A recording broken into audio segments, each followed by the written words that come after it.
एक वुमेन जो है उसको बीच चौराहे पे उसको दौरा दौरा कर मार रहा था कुछ बच्चे, लेकिन वहाँ पे 30-40 लोग जो वहाँ पे बैठे थे, लेकिन किसी ने भी आवाज नहीं उठाई उन लोगों के लिए और किसी ने भी सामने में से आके इन लोगों को बचाने के लिए कोशिश नहीं किया।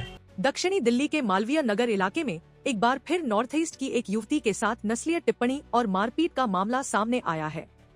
साउथ जिला के डीसीपी अनंत मित्तल के अनुसार मणिपुर की रहने वाली एक लड़की अपनी दोस्त के साथ साकेत कोर्ट के पास पार्क में टहल रही थी। तभी कुछ युवकों ने उन पर नस्लीय टिप्पणी और अभद्र टिप्पणियां की। विरोध करने पर आरोपियों ने हमला कर दिया और युवती को बेल्ट से मारा। घटना के बाद पीड़िता ने पीसीआर कॉल की, जिसके बाद पुलिस मौके पर पहुंची और उसे पहले मालवीय नगर के मदन मोहन मालवीय अस्पताल और फिर सफदरजंग अस्पताल में उपचार के लिए ले जाया गया। देखिए, कल शाम को करीब 6:30 बजे थाना मालवीय नगर में एक झगड़े की कॉल मिली, जिसमें यह बताया गया कि सतपुड़ा पार्क मालवीय नगर में जो है एक झगड़ा हुआ है। इसमें जो है इमीडिएटली पीसीआर और लोकल पुलिस दोनों टीम्स वहां पर गई। इसमें पाया गया कि एक लड़की जो कि नॉर्थ ईस्ट से है, मणिपुर के रहने वाली हैं, उनके साथ एक झगड़ा हुआ था। उन्होंने बताया कि वो अपने एक दोस्त के साथ जो है इस पार्क में घूमने आई थी और वहाँ पर कुछ लड़कों ने, जो कि काफ़ी उम्र में कम थे, उन्होंने उन पे कुछ अभद्र टिप्पणियाँ की, उनके बारे में कुछ बोला और उनके बारे में कुछ कमेंट्स किए जो इन लड़कियों को पसंद नहीं आए। जब उन्होंने इस बात पे आपत्ति उठाई तो उनके साथ पहले कुछ वाद विवाद हुआ, उसके बाद जो है मारपीट हुई। तो इन लड़कों ने जो है उस लड़की के ऊपर हाथ उठाया और उसके ऊपर जो है एक बेल्ट से भी वार किया। और उसी मौके में जब लड़की ने वहाँ से निकलने की कोशिश की तो उसको जो है वो जाके दौड़ने लगी वहाँ से बाहर निकलने के लिए, तो वो गिरी, उसको छोटी सी चोट लगी और फिर वो बाहर आ गई। जैसे ही ये कॉल मिली तो इमीडिएटली मालवीय नगर थाना और साउथ डिस्ट्रिक्ट पुलिस की तरफ से जो है एक्शन तुरंत किया गया। हमारी टीम्स मौके पे पहुंची। हम लोगों ने जो विक्टिम थी उसको रीच आउट किया और हमारी दिल्ली पुलिस की जो स्पेशल प्रोटेक्टिव यूनिट है नॉर्थ ईस्टर्न रीजन की, उसकी टीम्स भी विक्टिम से मिलकर के उनको सहायता दी गई। उनका मेडिकल जो है करवाया गया और मेडिकल में जो है उनको 2 छोटी चोटें जो हैं वो पाई गई। विक्टिम उसके बाद भी थोड़ी कंफर्टेबल नहीं फील कर रही थी, तो इसलिए ये इंश्योर करने के लिए कि उनको कोई अंदरूनी चोट ना हो या कोई और जगह पे जो है कोई ऐसी चोट ना हो जो गुम हो, उसको देखने के लिए उनको सफदरजंग हॉस्पिटल भी लेके जाया गया, जहाँ पर देर रात तक जो है उनका हर तरीके का जो भी ज़रूरत थी इलाज किया गया और जो एडवांस्ड स्टडीज़ थी या टेस्ट थे वो भी किए गए। विक्टिम ने आज सुबह जो है अपनी कंप्लेंट जो है वो दी और उनकी कंप्लेंट और उनके बयान के हिसाब से हमने केस रजिस्टर किया और केस में त्वरित कार्रवाई करते हुए हम लोगों ने लोकल इंटेलिजेंस पे और लोकल अपने नेटवर्क के थ्रू जो है 4 जुवेनाइल्स को अभी तक जो है अप्रहेंड किया है और जो है इन जुवेनाइल्स के पास से वो बेल्ट जो है हमने रिकवर की है जिससे उस विक्टिम को मारा गया था। 9 मार्च को लिखित शिकायत मिलने के बाद पुलिस ने मामला दर्ज कर त्वरित कार्रवाई करते हुए 4 नाबालिग आरोपियों को गिरफ्तार कर लिया और उनके पास से बेल्ट भी बरामद कर ली। पीड़िता के परिजनों ने पुलिस की कार्रवाई पर संतोष जताया, लेकिन ऐसी घटनाओं को लेकर चिंता भी व्यक्त की। सर, ये कल की बात है। 8 मार्च सभी लोग ये इंटरनेशनल वुमेन्स डे मना रहे थे और एक वुमेन जो है उसको बीच चौराहे पे उसको दौरा कर मार रहा था कुछ बच्चे, लेकिन वहाँ पे 30-40 लोग जो वहाँ पे बैठे थे, लेकिन किसी ने भी आवाज नहीं उठाई उन लोगों के लिए और किसी ने भी सामने में से आके इन लोगों को बचाने के लिए कोशिश नहीं किया। और ये घटना हुई थी कल शाम को 5:30 बजे 6 बजे के आसपास मालवीय नगर इलाके में सतपुड़ा जो पार्क है उसी के पास।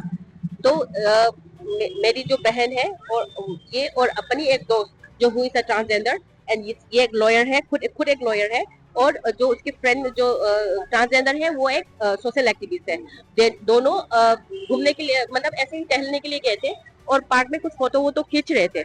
उस टाइम पे कुछ बच्चे वहां पे जो खेल रहा था, उन बच्चों ने उन लोगों को ऊपर बैड कमेंट्स पास करने लगा। तो वो कमेंट्स सुन के इन लोग ने कहा कि ऐसे बात मत किया करो। फिर वो सुन के और भी एग्रेसिव हो गया बच्चे और भी गंदे बात करने लगे, जैसे कि हाँ, रेसिज्म का तो वो हमारे रेशियस हमारे लुक को लेके तो बात ही अलग है। उसके बाद ऊपर से और भी गंदे जो होता है ना, वो लोग सब शब्द इस्तेमाल करके वो लोग ने बोलना शुरू कर दिया।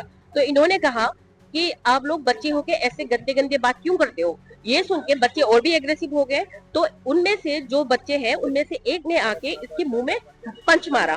पंच मारने के बाद दूसरे जो बच्चे हैं उसने ये जब पंच मार रहा था तो वो पूरा हालत ऐसे हो गया था कि वो समझ में नहीं आ रहा था कि ये क्या हो रहा है, तो वो समझ में नहीं आता, अचानक से, इतना अचानक से हो गया था।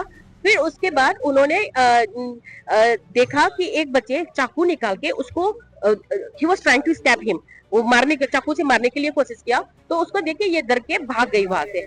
तो भाग रही थी, तब तब पीछे से एक बच्चे ने अपनी बेल्ट निकाल के, जिस बेल्ट में कांटे कांटे होते हैं ना, वैसे वाला बेल्ट निकाल के पीछे से उसको दौड़ा दौड़ा के मार रहे थे।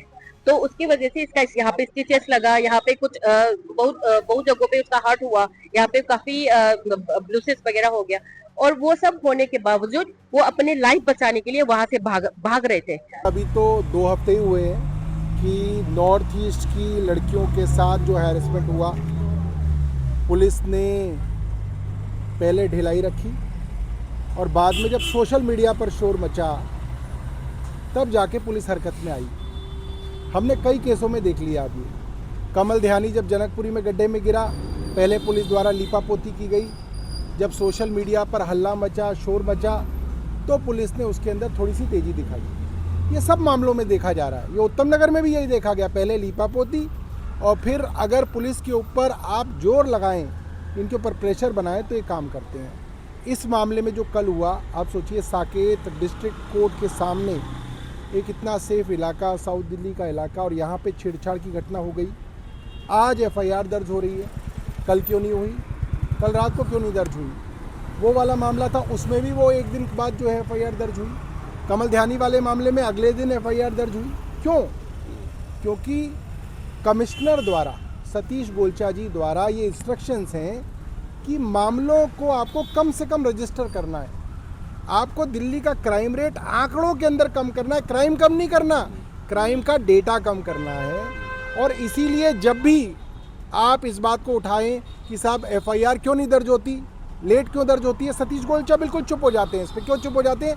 क्योंकि उन्हीं की इंस्ट्रक्शन पर एफआईआर दर्ज नहीं की जा रही है, क्योंकि वो आदमी सिर्फ क्राइम रेट कम करना चाहता है। मैंने देखा अभी असम के पूर्व मुख्यमंत्री, मणिपुर के मुख्यमंत्री ट्वीट कर रहे हैं। तो क्या अब देश के अंदर न्याय ट्वीट के भरोसे ही है क्या? कि पहले मुख्यमंत्री ट्वीट करेंगे, फिर वो सतीश गोलचा को फ़ोन करेंगे, फिर वो ट्वीट करके कहेंगे मेरी अभी अभी सतीश गोलचा से बात हुई है, अब इसके ऊपर कार्रवाई होगी। क्या 2 करोड़ की आबादी के अंदर अब जो कार्रवाइयाँ होंगी, वो जो मंत्री मुख्यमंत्री सतीश गोलचा को फ़ोन करेंगे तो कार्रवाई होगी? तो फिर बंद कर दो, इन थानों को बंद कर देना चाहिए। क्या जरूरत है इन थानों को खोलने की? एक सतीश गोलचा के पास फ़ोन दे दो और उनको अपने घर पे बिठा दो कि भाई जो मुख्यमंत्री होगा वो इनको फ़ोन कर दे करेगा, तो वो अपने यहाँ दर्ज कर लिया करेंगे। ये बिना बात के जो करोड़ों रुपए का पैसा बर्बाद किया जा रहा है दिल्ली पुलिस द्वारा, ये थाने खोल के जो जगह बर्बाद की जा रही है, ये क्यों किया जा रहा है? इसको बंद कर देना चाहिए। NN न्यूज ऐप आ गया प्ले स्टोर पर। ब्रेकिंग न्यूज, भरोसेमंद अपडेट अब सीधे आपके मोबाइल पर। अभी डाउनलोड करें।